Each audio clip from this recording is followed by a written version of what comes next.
Même chose à l'Assemblée, il nous est demandé dans les textes de contrôler l'action du gouvernement. Vous allez le voir à la tâche. Vous allez le voir tous les jours taper à la porte du ministre pour lui demander des explications sur qu'est-ce qu'il fait de notre budget national. Moi, j'étais surpris d'apprendre qu'en l'année dernière, on a dépensé 400 millions de dollars pour l'électrification de la ville de Conakry. Alors même qu'en 2011, on nous faisait croire que la totalité de l'investissement nécessaire pour fournir 250 MW d'électricité à Conakry était de 500 millions de dollars. Là, on a dépensé 400 millions de dollars. Je ne sais pas si dans vos quartiers il y a eu un changement, mais chez moi, non. Donc, si on met les hommes incapables à la place, ensuite, qu'ils agissent dans l'inconscient ou volontairement, et qu'il n'y a pas de poursuite derrière, forcément, on ne peut pas avoir des institutions fortes. Pour avoir des institutions fortes, il faut des sièges, comme vous l'avez dit. Notre Assemblée nationale n'est pas digne d'une Assemblée nationale. Vous allez là-bas, il n'y a même pas de toilettes. Il n'y a pas de toilettes à l'Assemblée nationale. C'est quand on est arrivé. Là, ils sont en train d'acheter des chaises et des tables pour qu'on puisse travailler. Moi, j'ai entendu l'ancienne présidente du CNT, Rabia Toussera, nous dire tout est prêt pour l'accueil des parlementaires. Ils ont même une télévision qu'on a préparée. Vous n'avez pas entendu? Allez à l'Assemblée vérifier. C'est une maison du peuple. Allez vérifier. Il n'y a pas de toilette, il n'y a pas de table, il n'y a rien à l'Assemblée nationale. Je ne parle même pas du siège. Comment est-ce que vous voulez? Et ensuite, aujourd'hui, vous prenez un député qui est obligé de se transformer en mendiant pour recevoir son salaire. Comment voulez-vous qu'il soit quelqu'un qui est capable de dire non à un système politique? Ce n'est pas possible. Donc, il faut des sièges, c'est vrai. Il faut des textes de loi, nous en avons, mais il faut aussi des hommes convaincus. Pas des hommes obligés, mais des hommes convaincus. Et c'est les trois facteurs-là qui font que les institutions deviennent fortes. Je vous remercie.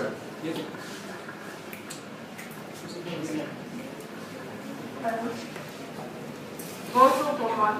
Moi, c'est Kouma Chassania du Forum de l'Alliance panafricaine. Monsieur, j'ai une question à vous poser. Comment est-ce que les citoyens participent-ils à la chose publique, à la gestion de la chose publique? Très bien. Plusieurs modes de participation. D'abord, au niveau local. Quand vous vous intéressez au conseil communal, dans votre commune, quand les conseils communaux et le maire se réunissent pour décider de l'utilisation du budget qui leur est alloué pour l'aménagement, pour l'urbanisation de votre commune, pour le nettoyage, pour certaines activités, les citoyens sont libres de venir assister et d'interpeller les élus. C'est de votre droit que d'aller dans les conseils communaux et de demander à votre maire où va l'argent pour le nettoyage de ça. Pourquoi les fossés sont bouchés ici chez moi?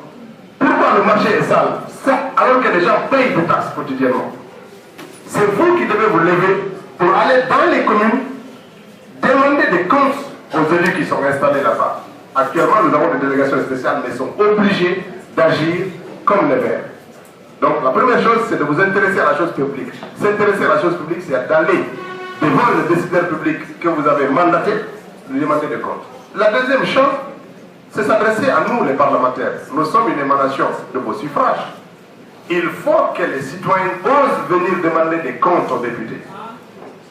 Il faut demander des comptes aux députés. Il faut demander aux députés d'être votre interlocuteur pour tel ou tel problème devant le ministre ou devant le président de la République. C'est de notre rôle. Nous sommes là-bas en votre nom. Quand vous constatez que quelque chose ne va pas, vous devez vous adresser à nous. Alors individuellement, collectivement, en manifestant, en allant dans l'Assemblée nationale protester, c'est exactement ce qu'on attend de vous. Si vous restez dans vos coins, on va rester dans nos coins.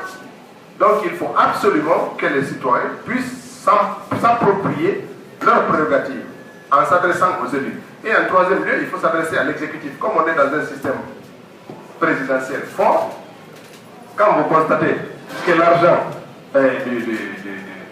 du contribuable est mal utilisé, mais interpellez les ministres. Ils sont régulièrement dans les quartiers, dans les trucs pour beaucoup d'activités, souvent des activités sociales, interpellez-les à l'occasion.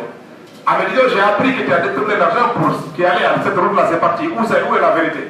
Il faut les interpeller. Les responsables politiques, ce sont vos responsables. Ce ne sont pas des hommes extraordinaires, ce sont des hommes ordinaires qu'on a mis momentanément dans des positions extraordinaires. C'est ça, il faut s'adresser à eux, il faut ça. Nous sommes à votre disposition. Vos élus, depuis la base jusqu'au sommet, sont à la disposition des populations. Il faut que les populations s'emparent. Aujourd'hui, il y a beaucoup de manifestations pour l'eau, c'est très bien. C'est très bien, mais ne vous arrêtez pas seulement à vous manifester les matins à couper la route. Il faut aller à la mairie. Il faut aller à la mairie, dire au maire, maintenant tu vas aller prendre des explications, nous amener, sinon tu ne travailles pas ici. Et votre député, tu l'accompagnes là-bas, ou votre ministre, tu l'accompagnes là-bas, nous voulons des résultats. C'est cela aussi la mission des populations. Il faut agir par le concret et vous aurez des résultats concrets. Bonjour, moi c'est Barry Boubacar, je suis administrateur civil. Monsieur Honorable Gawad, vous avez tout à l'heure évoqué le fait que, en citant exemple le cas de M. Scienceau, qui s'est illustré pendant le procès de M. Alpha Condé, il se trouve aujourd'hui. Comment est-ce que vous expliquez le fait qu'aujourd'hui, quand on est derrière la scène, on s'illustre mieux que quand on est sur la scène? C'est-à-dire, quand on n'est pas dans le rouage du pouvoir, il se trouve qu'on est dynamique aujourd'hui, vous êtes un monsieur éloquent, brillant, vous convaincez, vous arrivez, vous parvenez à nous convaincre. Qu'est-ce qui nous dit qu'une fois vous aussi arrivez sur la scène, vous ne serez pas dans le même temps d'idée que ces gens-là. Vous n'allez pas essayer de cultiver la médiocrité. Est-ce que l'administration ou le pouvoir dans ces hommes médiocres? Voilà, c'est ça la question, disons. Il y a une certaine vérité dans ce que vous dites.